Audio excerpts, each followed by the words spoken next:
How's it going? So I'm going to walk you through the number one secret to taking control of your life this coming year. And right now, if you're not where you want to be in your business, if you're not where you want to be in your life, I'm going to put this out there, take it for what it is. If you don't feel like you're in control of your life, you don't feel like your life is going the way you want it to, or your business is not where you want to be, you could be optimizing for approval instead of alignment. And the reality here is that you don't take control of your life by doing more. You take control by deciding whose expectations you're no longer going to live up to. You see, a lot of us are living a life that was designed by fear, by family, by upbringing culturally, essentially brainwashing from a very young age. And we're all brainwashed. I use brainwashed in quotes here. We're all brainwashed in some way, shape, or form. It is what it is. We get to a certain age in life and we no longer even realize who we are because we're operating under someone else's operating system. They told us what's important. I was at my youngest son's Christmas concert a couple of days ago, and he goes to a Catholic school. We're not Catholic or religious. There's just a better brainwashing than public school. And I found it so fascinating that these young kids were talking about the purpose of Christmas and how it was all about Jesus and all this kind of stuff, which is totally fine. And again, I'm not discrediting that, but I just found this very interesting to hear little kids, 5 and 6 years old, talking about Jesus coming to save them from their sins. I don't think most kids pick that up anywhere else other than their parents or church. Again, I'm not saying that that's bad or good. I'm just saying it is what it is. So those children grow up with a certain view of the world, which is completely fine and honestly not of their own volition. Their parents and their upbringing formed their thought patterns and their belief systems. And then they grow older, and then they're 25, 30, 35. And then some of them start to understand or question how they're showing up in life and why life is the way it is. Or they're in a marriage that they want to get out of and they don't want to because they are guilted into staying in a relationship based on their religious upbringing. So I'm sharing that as an example. I'm not saying that's good or bad. I'm just using that as an example because I have many friends who have grown up in that type of environment, and I've seen it played in their lives, right? And I've seen how very intelligent grown-ups are not able to make their own decisions because they're so ingrained in the operating system that was installed in their computer at a very young age. So if you want to start taking control of your life, I want to encourage you in this video to start thinking about how you have to reprogram what you've been programmed from a young age. I use religion as an example. Let's look at money as another example. Many of you guys were brought up with stuff like money doesn't grow on trees, rich people are greedy and they're terrible and they're doing bad things in the world. If that's the indoctrination, the brainwashing you grew up on, do you think that that might be challenging to overcome later in life? And the answer is yes. And this is part of the work that I do with my clients because I can give you all the tactics to grow your business. But fundamentally, if you think that wealth equals evil, you will never create wealth because you have an operating system that is like, sorry, can't compute. This doesn't make sense. My belief system doesn't work here. So part of this, when I talk about like not living up to the expectations of other people, it's really not living up to these beliefs and expectations that other people have implanted in your mind that are no longer serving you. Now, some of those might serve you for sure, but let's look at the example of people pleasing. It's exhausting, right? People pleasing is absolutely exhausting. And I'm a huge believer in like, please yourself first and foremost, and take that however you will.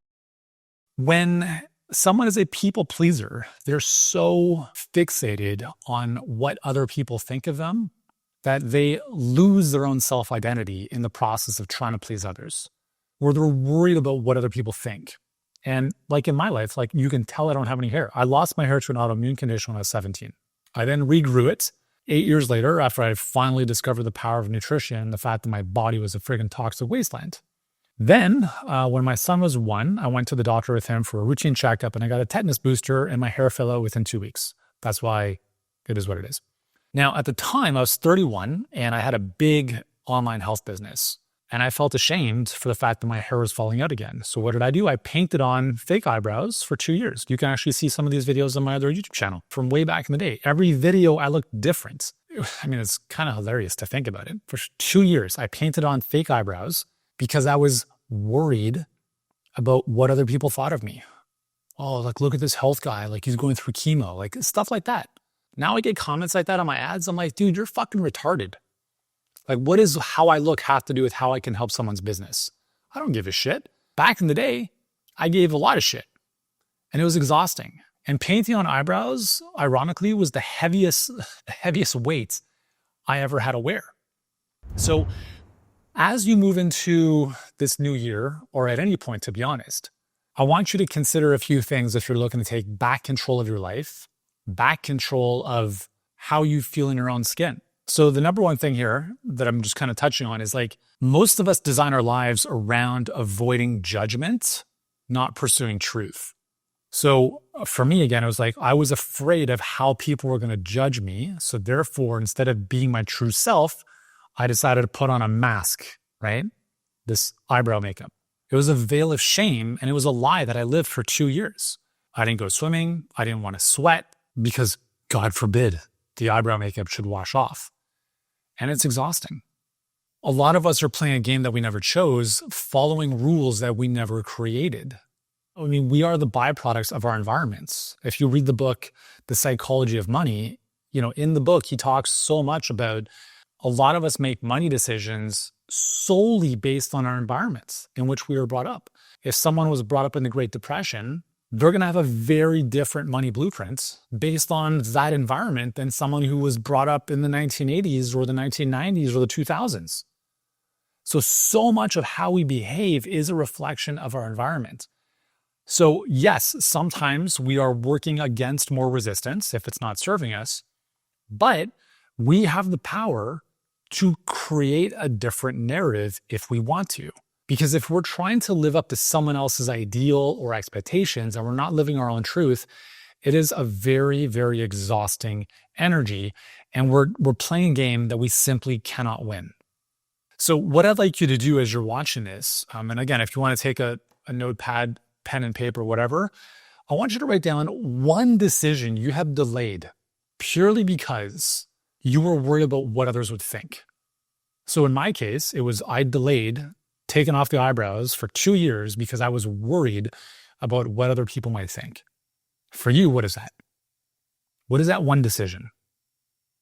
And once you have that one decision that you've been delaying on, just make the fucking decision. So in my case, I was at an event and I remember there's an activity where everyone had to bring something personal to the event that they had to give away. I completely forgot about that, so I didn't bring anything. So I'm at the event and I was like, okay, well, that one thing we asked you to bring, I'm like, oh shit. Lo and behold, I'm thinking, like, what's something that's important to me that I could give away? And I thought to myself, oh yeah, that damn eyebrow makeup that's sitting in my bathroom. So I got out of the conference room, went to the room, took the little makeup that I had, and I crushed it. Like, I stepped on it and I threw it in the garbage. I didn't even give it away. I just crushed it and put it in the garbage. There was no turning back. There was no turning back at this point. So that was the decision. And in that moment where I said, I'm no longer going to be held back by my fear of what other people are going to think. I remember that feeling, I was scared, right? I was scared. I'm like, oh my God, like, I've crossed the bridge and now the bridge behind me is falling apart. I can't go back. It's only forward. And I remember the next morning, I actually went to do a yoga session on the beach and there's about 15 other people there. So we're doing yoga on the beach. And I remember laying Shavasana at the end of it and it starts raining. We're in the Dominican Republic. So it's kind of like this warm rain. And I remember laying there and it was one of the most liberating moments of my life because the day previous, I would have had eyebrow makeup on and I would have been like, no, it's raining. But that day I laid there and I allowed the rain to hit my face and it was amazing. And then we finished the session. I ran into the ocean. I dove in, swam around, and I came back out of the ocean. It was like I was like reborn.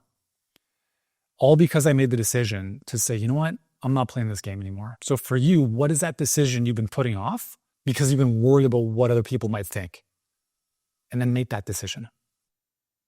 Second thing here is that living for approval quietly hands over control to other people.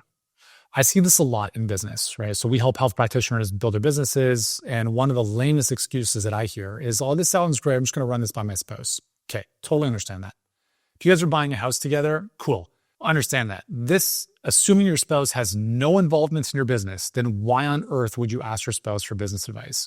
Why on earth would you ask your spouse if you can do this for yourself? And very, very importantly, this is the recommendation I give to our clients. Why on earth would you ever ask for advice, support, opinion of anyone who doesn't already have exactly what it is you want? I don't care if they're your spouse, your accountant, your Sherpa, anyone. You would never, can you imagine me giving hair regrowth advice? Like, dude, you don't even have hair. Why would I listen to you? Exactly. So if you're trying to build a business and you have a spouse who works a 9-to-5 job in banking, as an example, then please take this very seriously. Do not ever ask them for business advice because they don't know what it's like to build a business. I don't give a shit what you say. And I'm telling you, it's a different mentality. They do not understand risk. Business is all about risk. If you're asking for business advice from someone who lives in a different universe of safety and security, which is ironic, considering those companies will chop you in a second, you've already lost the game. You're asking for advice. It's like asking for personal training advice from an overweight personal trainer. Hey, we'll get back to the video in just a moment, but if you're enjoying this content, hit that subscribe button below. It will help me sleep a lot better at night. But more importantly for you, it'll help you build your dream a lot faster. So go ahead, subscribe, and we'll get back to the show. You're asking for financial advice from somebody who is broke. I took advice for 3 years from an accountant. I don't blame him, I blame me, obviously. 20 years ago when I was starting my business, I chose to keep my revenue under $30,000 a year because I was taking advice from a small-minded, scarcity-driven accountant who told me to keep my revenue as low as possible so I didn't have to pay tax. Can you imagine that? That is fucking crazy. But it was my choice. I'm not blaming him. That was my decision. But I took advice from someone who is not in the slightest modeling or where I wanted to be. If you are waiting for approval, permission, whatever you want to call it, from anybody else in your life who doesn't already have what it is that you want, that is a very slippery slope. And I promise you, you will never get where you want to go living that type of life. I don't take advice from my parents if they don't already have what it is that I want. They are not the image of health or happiness or purpose or financial security or whatever that I want. I don't ask them for anything related to that because they don't have what I want. They haven't climbed the mountain. Why would I ask them how to get to the top of the mountain?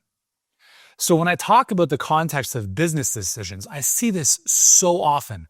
Spouse comes on the call. I really want your help to build my business. Sounds great. Here's the investment. It's $30K. Oh, I'm going to run this by my spouse. Let me see how this is going to go. Let me guess. Your spouse said, no, it's too expensive? Huh, what a surprise. Let me ask you about your spouse. What does he or she do? Really? Huh. So they don't have a business. Really? Huh. They do some other shit. Cool. Well, why are we talking? Right? Why don't you just ask them for business advice? You think they're going to give you any type of positive reinforcement here, considering they have no context and the only thing they're looking at is price tag? You're toast. I'm telling you, you're toast.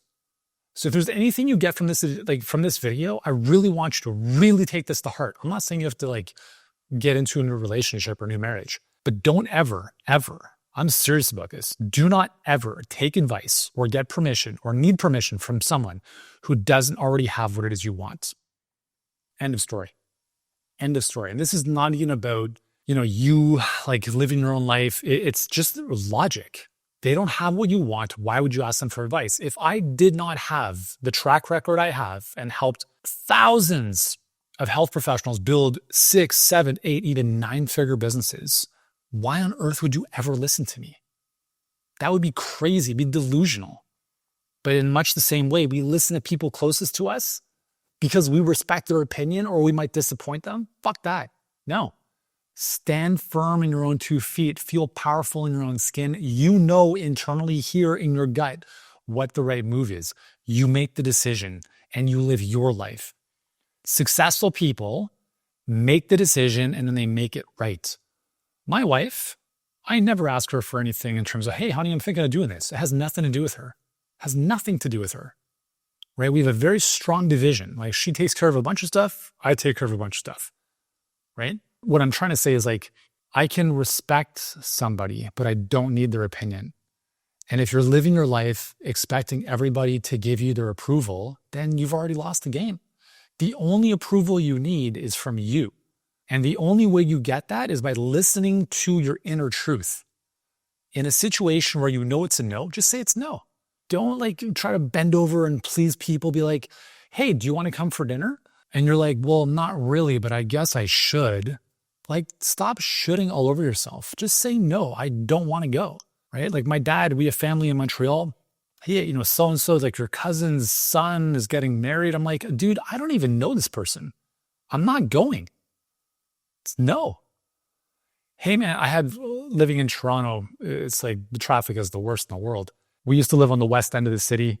I had friends on the east end of the city. You might as well take a plane to get over there, to be honest, with the traffic. I remember Thursday nights, they'd play beach volleyball. They're like, hey man, you want to come down at 5 p.m. on a Thursday to play beach volleyball? I'm like, I would love to, but that's never going to happen ever. Because I'm going to have to leave my house at 9 in the morning to get over there for 5 in the afternoon. It's just like, no, period. End of story. I'm not doing this. It is harder to say no. I understand that, right? What are people going to think of me? What if they like think I'm like a hermit or I don't want to do anything? Who gives a shit? Who cares? Who's more important to you? You and how you feel about yourself, or someone else and how they feel about you? I'm telling you, it doesn't matter. Stop playing other people's games. You've already lost. It's exhausting. Forget about it. As a thought exercise, identify whose approval you're optimizing for right now. Is it mommy? Is it daddy? Is it your spouse? Is it some like business mentor? I have a client of ours, like great guy, but he's, taking advice from someone who's not in the same universe as he is, right? Work 28 hours a day, keep grinding away. It's like, dude, that's, good advice for some people. But like, if you've got a family and you have other things to do, it's dangerous, right? So you can certainly take aspects. Be like, yeah, it makes sense for me. But you know what? Listen, like I have other things, going on. Cool. But then don't make yourself feel bad because you're not living up to some ideal from some other person who's not even in the same situation as you. Right? It's like, I've got 4 kids. If I'm taking advice on how to live my life from some 25-year-old who has no kids and no responsibilities, no dependents, I'm like, dude, you've had no idea. Right? Like, why would I, like, we have nothing in common here. Right? Why am I going to live up to that type of ideal? Like, it's not going to happen. So please be aware of who you're trying to live up to. Just think for yourself, who's the one person in my life right now who I'm trying to live up to? And that might be someone you don't even know.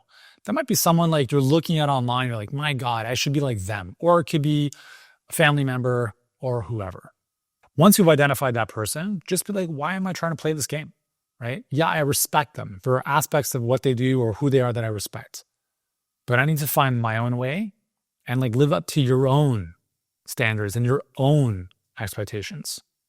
Finally, third thing here is just understand that like taking control of your life starts with disappointing the wrong people. And that's okay. Again, I'm all about pleasing myself. I know that sounds very, get your head out of the gutter. You know what I'm talking about. You will disappoint people. But I think that's okay. I think it's important to disappoint people rather than you disappointing yourself. Because at the end of the day, you're going to tuck yourself into bed, you're going to brush your teeth, you're going to look in the mirror, and it's you and you. Like, you're going to know the truth. You know when you're being truthful to yourself. You know when you're trying to live up to other people's expectations and you're trying to please other people. Hey, we're going out with the girls on Friday night. You want to come with us and get drunk and loaded and like plastered? And then you wake up on Saturday and you're like, what did I even do? Why are you doing these things? And who cares if you tell them no? What are they going to say? Oh, so-and-so is like no fun. Oh, so what? I'm not fun. Big deal. So don't be afraid of disappointing the wrong people that you're seeking approval from in the first place.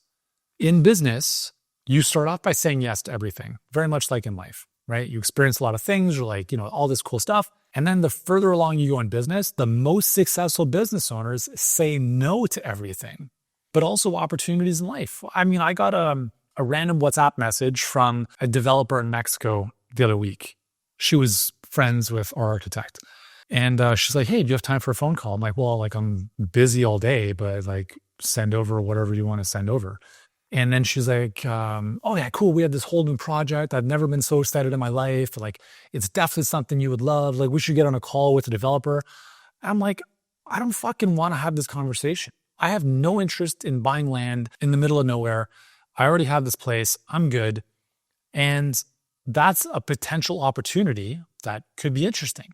But it's also way more interesting to say no to it. I don't want to have a call. I don't want to spend time talking about this. I don't even want, like, I was not looking for this to come into my ecosystem, my vortex, my reality. You forced it into my reality. In no way, shape, or form do I need to say yes to even entertaining this conversation. I've also had this conversation with my kids because our dinner table, our living room is pretty open. So you can, like, we have a front door, which is see-through, it's glass. So we have dinner at the dinner table. And then, you know, the odd door knocker will come by right at dinner time. And I remember this actually on a couple of occasions last summer. Like, the guy would come, it's always a guy with the checkboard, checklist, whatever, knocks on the door. We're having dinner. Like, we can all see him. He can see us. And I told my kids, I'm like, don't get up. Do not get off your chair. Because the moment you do that, you are saying this random stranger who I had no appointment with is knocking on my door, and I feel I have to go appease him.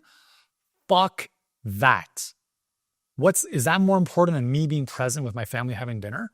So I'm literally facing the table this way and the door's right there. And I'm literally looking at him and I'm eating my dinner with my kids. Acknowledge him, eating my dinner with my kids. I don't get off my chair. I don't care if he stands there for 10 minutes. It's the same reason that I recommend turning off notifications. You are deep in work. All of a sudden you get a notification. Oh, fuck this work. Let me jump on that notification. That's more important. No, it's not. Nothing is more important than what you are doing in the moment. Your ultimate gift, your ultimate present for other people is your presence. It's the same thing with phones, right? Put the fucking phone down. Be present. Be bored. Look at outside. Be with your kids. It's all the same stuff. Like, who are you? Like, again, like the phones are a bit of a different situation. Dopamine addiction, I get it. But what I'm trying to get at here is, like, if you want to take back control of your life, you got to stop trying to please other people and stop trying to live up to other people's expectations and feeling the need to, like, appease everyone else. Just take care of you and you. Be present with yourself. Listen to you first and foremost, and be where you are. Be with the people you are with. And if that's just you, that's awesome. But the moment you start getting restless and like, I got to be like this other person, I have to, like, please daddy, and like, I got to become a doctor because my parents are doctors, or I got to become an engineer because that's the way things are in this family, you're toast. You're toast, right? I'll finish with this story and then I'm done. When I was in high school, I had a very close friend, Korean guy, and I shared Korean because culturally there's a significance there. He's a smart cat, okay? We get our report cards one day. His dad picks us up, go back to his house. We're both sitting in the back, and his father looks in the rearview mirror and he's like, so?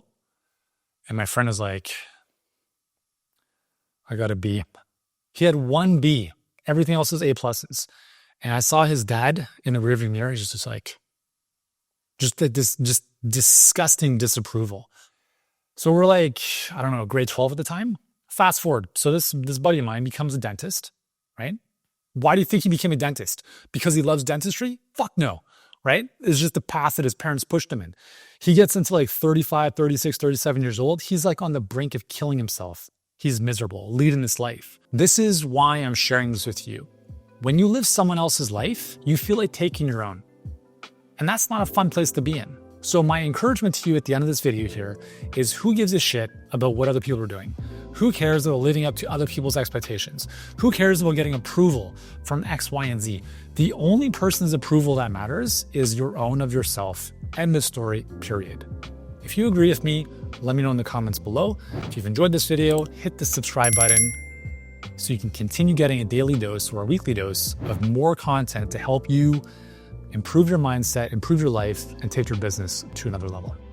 And if you like this kind of stuff, be sure to watch the next video where I'll walk you through our $1 million health coaching roadmap. If you're a health expert, coach, or therapist who wants to grow $1 million plus business without the grind or guesswork, you're going to want to check that out. We have a free scorecard where you can audit your business, and then I'll show you exactly how to fill the gaps to improve your score and thus the impact you're creating, the money you're making, and the freedom you're living with.